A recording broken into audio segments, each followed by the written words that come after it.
June 13th, 1944. Villers-Bocage, Normandy. A lone German Tiger tank sits on a hill overlooking a narrow road. Inside, SS Obersturmführer Michael Wittmann watches through his periscope. Below, the British 7th Armored Regiment advances confidently. 11 tanks, 15 armored personnel carriers, 2 anti-tank guns, all in a perfect column, unaware they're being watched.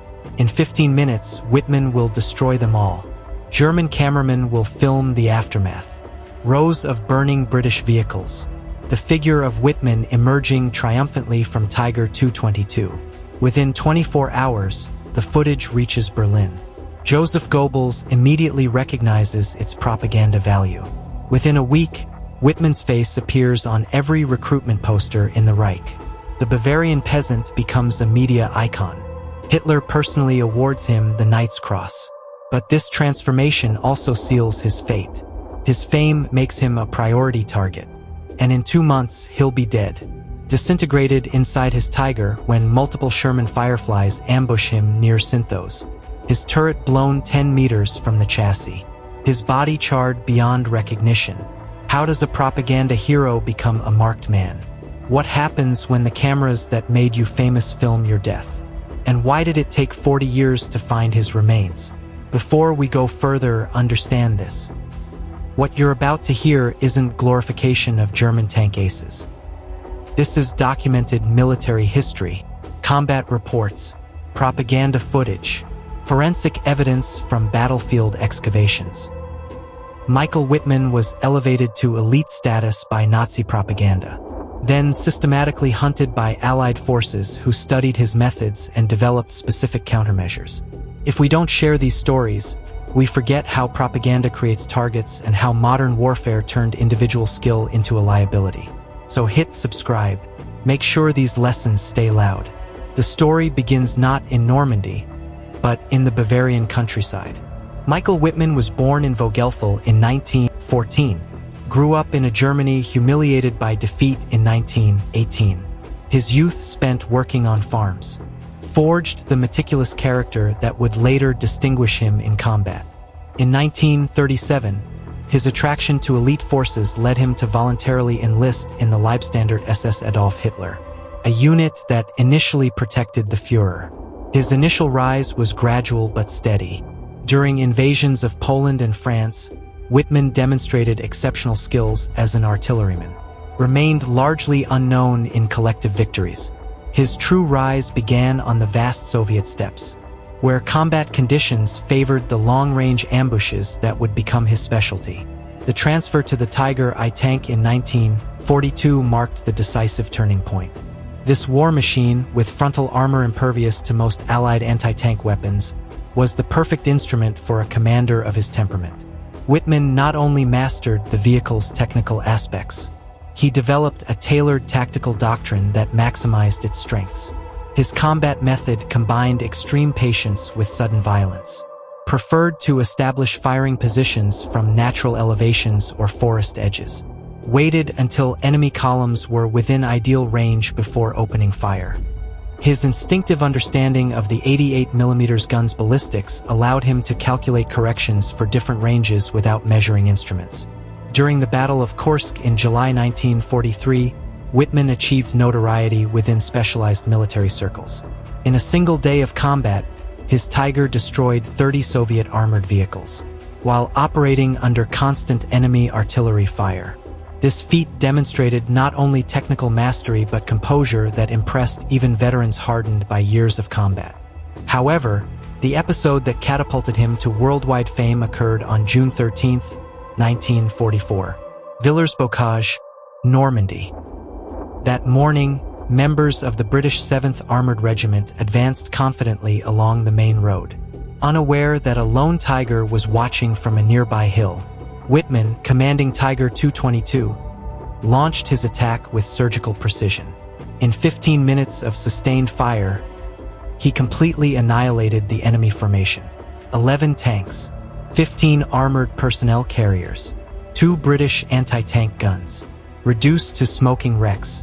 The column, surprised and disorganized, disintegrated under the impact of German shells. The crucial thing wasn't the action itself. It was its documentation. German cameramen meticulously filmed the aftermath, captured rows of destroyed British vehicles, the figure of Wittmann emerging triumphantly from his Tiger. This footage reached Berlin within 24 hours. Joseph Goebbels immediately recognized the propaganda potential. Villers-Bocage became the perfect demonstration of individual German superiority over Allied industrial numbers. Within a week, footage appeared on every Reich newsreel, accompanied by epic narration presenting Wittmann as the embodiment of the Germanic warrior. Hitler's personal summons sealed the transformation. At the Berghof, the Führer awarded him the Knight's Cross with oak leaves. Cameras recorded every detail of the ceremony. Photographs of Wittmann alongside Hitler immediately appeared on recruitment posters, official magazines, educational materials distributed throughout the Reich. Wittmann had ceased to be a soldier, had become a symbol. His image was multiplied in publications, his name invoked in political speeches, his story taught in schools as an example of the invincible German spirit. The Bavarian peasant became a media icon of the National Socialist state. But this transformation also sealed his fate. His fame made him a prime target for Allied intelligence, which began systematically tracking his movements, analyzing his methods. British and Canadian commanders developed specific countermeasures, deploying Sherman Fireflies equipped with 17-pounder cannons in sectors where his presence was expected. By August 1944, the German military situation had deteriorated catastrophically. Allied air superiority had turned any German daylight movement into a suicidal operation. The Tigers, formidable in direct combat, became vulnerable under constant fighter-bomber fire. August 8, 1944. Wittmann received orders to intercept a Canadian offensive near Cintheaux. His mission was to halt the enemy advance toward Falaise with only 6 Tigers from Schwer SS Panzerabteilung 101. An impossible task, facing superior armored columns without air or artillery support. The trap closed near Cintheaux. Units of the Northamptonshire Yeomanry and the Sherbrooke Fusiliers had prepared an ambush using local topography. Sherman Fireflies remained hidden in a copse, their guns pointed toward the intended German approach route. Wittmann advanced at the head of his formation, following the tactical pattern that had made him famous. His Tiger 007 was perfectly visible in open terrain, presenting an ideal target for gunners specifically trained to destroy it. At a distance of 800 meters, multiple Fireflies opened fire simultaneously. The first hit penetrated side armor but was not immediately lethal. The second shell, fired from a different angle, hit the rear of the chassis, where main ammunition was stored. The resulting explosion was catastrophic. The deflagration completely ripped off the turret, throwing it more than 10 meters from the vehicle. None of the 5 crew members survived. Wittmann, along with his gunner, loader, driver, and radio operator, perished instantly when the explosion disintegrated the Tiger's interior. Their bodies were charred beyond recognition, reduced to bone fragments scattered among metal wreckage. Photographs taken after the battle show a smoking crater where ammunition had detonated. Armor fragments scattered over a 50-meter radius. The force of the explosion was such that engine components were found 100 meters from the initial point of impact. The irony was perfect. The man who had been created by German cameras was filmed by British operators. But these images were never released by the Allies. Nazi propaganda, for its part, preferred to keep Wittmann as missing in action, rather than admit their symbol of invincibility had been destroyed. For 40 years, the exact location of his remains remained uncertain, fueling conspiracy theories about his survival.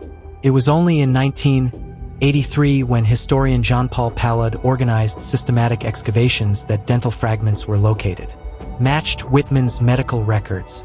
Forensic analysis revealed shocking details. The Tiger's internal temperature was high enough to melt steel components. 5 bodies reduced to charred bone fragments. Ammunition that had detonated in a chain reaction over several minutes. The myth of invincibility had been reduced to ashes scattered across a Normandy field. The remains were finally transferred to the German military cemetery at Lochham, where they rest in a mass grave marked simply with the crew's names. No references to combat records, no decorations, no propaganda exploits. The symbol had returned to its status as a dead soldier. Major David Render, a British tank commander with the Northamptonshire Yeomanry who participated in the ambush, described the engagement in a 1990 interview recorded for the Imperial War Museum archives. "We'd been briefed specifically about Wittmann," he said. "Intelligence had tracked him to the sector. We knew his tactics, knew he liked high ground, so we set the trap accordingly. When his Tiger came into view, our Fireflies were ready. The first shot hit but didn't stop him. The second hit the ammunition. The explosion was massive. Turret flew through the air like a toy. We knew immediately nobody survived that. There was satisfaction, certainly. He killed a lot of our men, but also a sort of professional respect. He was good, just not invincible." Wittmann's story reveals the paradox of propaganda in modern warfare. Nazi media elevated him to superhuman status, made him a symbol of German superiority. But this fame made him a marked man. Allied intelligence devoted resources to tracking him. Commanders developed specific tactics to counter his methods. Units trained specifically to destroy Tigers. When the trap was sprung, it wasn't luck. It was systematic preparation to eliminate a high-value target. The German propaganda machine had created a weapon that could be turned against them. Every poster with Wittmann's face, every newsreel showing his victories, every speech invoking his name, all of it told the Allies, "This man is important. Find him, kill him," and they did. The lesson extends beyond Wittmann. By late 1944, being a propaganda hero was effectively a death sentence. Otto Carius, another German tank ace, survived the war precisely because he avoided publicity, refused interviews, stayed out of newsreels, focused on surviving rather than becoming famous. Kurt Nispel, credited with destroying over 168 enemy tanks, more than Wittmann, never received the Knight's Cross, partially because he was critical of Nazi ideology, wore his hair long in violation of regulations, defended Soviet prisoners against SS brutality. His lack of propaganda value kept him off Allied target lists. He died in April 1945 from Soviet artillery fire, but he wasn't specifically hunted the way Wittmann was. Today, Wittmann's grave at Lochham is visited by military historians and tank enthusiasts. A simple headstone in a military cemetery holding thousands of German war dead. No grand monument, no heroic statues, just a name and dates. The propaganda icon reduced to one grave among many. The Tiger ace who was elevated by cameras and destroyed because of them. This isn't ancient history. This happened 80 years ago. Veterans of Normandy lived into the 21st century, carried memories of burning tanks and dead crews. The lesson is clear. Propaganda creates targets. Fame in warfare is a liability. The same media that elevates you as a hero tells your enemies exactly where to aim. Wittmann learned this lesson in the worst possible way. In a Tiger's turret blown 10 meters from its chassis. In an explosion hot enough to melt steel and reduce 5 men to bone fragments. If this story moved you, make sure you subscribe right now. Drop a comment below and let us know your thoughts on how propaganda shaped World War II and the fate of those it elevated. Thanks for watching, and please share this video with anyone interested in the human cost of being turned into a symbol. These lessons about the intersection of media, warfare, and individual fate must never be forgotten. These voices must stay loud.